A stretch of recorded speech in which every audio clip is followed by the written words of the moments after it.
When I started my campaign to run for mayor, that was one of the first things on the agenda, actually getting on board about social media. I've got to say, before then, I wasn't really into the Facebook and the Twitter, so I did have to be pulled a little bit, kicking and screaming, but once I realised the power of that medium, then I've certainly been very well on board with that. So throughout the election campaign, we were very active in the Facebook and that was 16 months ago, wasn't it? Yeah, so that very active in the Facebook space, and we found that really valuable.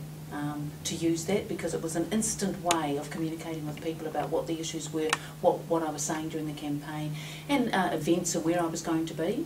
So that was great, and also getting feedback from people. Yeah, but that's kind of the nice phase, isn't it, at the start, where no one really has too much of an opinion, and we're looking at those wonderful billboards of you. Well, actually, no. Through that process, people were. I found people did get really engaged. People who use Facebook a lot, I think, understood how to use it and the power of it, so that was quite good.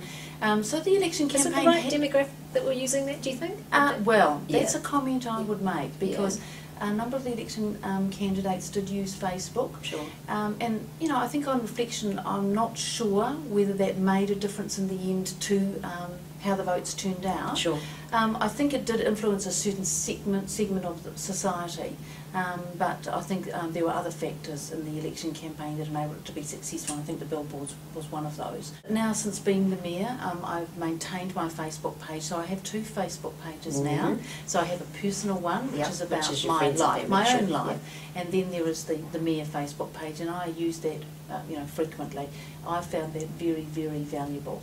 Valuable because people can see what I'm doing and the events I'm going to, and people get a little bit of a buzz, I think, with me mentioning where I've been and photos of them. Yeah, so that's been great. It's interesting.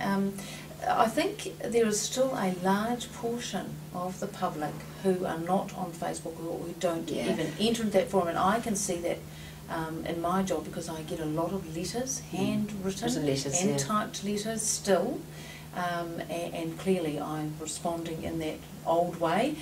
So a lot of people still like to do that. That belongs to that generation, doesn't it? Yeah. But still, surprisingly, a lot of young people... Well, that's that going back thing, isn't it? You know, we're all growing organically, or knitting, or sewing, or so they're probably writing letters. True. And I think also people, sometimes they want on the record with their issue. That's important to them, and maybe it's important for the organisation to also be on the record about certain things. But I think people are now starting to realise the value of Facebook and Twitter as a business tool, as an information tool, as opposed to a chit-chat. Exactly, so especially for the council, though, isn't it? I mean, because it's not like chatting to your girlfriend, is it? With the, if you go onto that site and you post something. So I think your platform drives that. Yeah, I think it also provides a transparency. I mean, there's been obviously a lot of dialogue and challenge around the V8s, and so therefore there is a transparency when you can start to answer conversations. You're not actually having to answer a whole lot of people. You're answering one person that goes out to a whole lot of people. So I wonder if there's an efficiency around that sort of platform as well. Totally, I mean, just by default. It's, and the V8s is a good example. So when we got the V8 audit report, when there was a lot of public interest in what that report would say, and so the official report, the moment the council received that report, it was onto the website. So instantaneously, anyone in the world could look at that report. So I think that's powerful, isn't it? Whereas in the old days, people would have had to come in and ask for a copy or whatever. Look at all the paper that would have happened around it. So even the environment saving that happens around someone just being able to scroll through and look at the stuff that's relevant and interesting.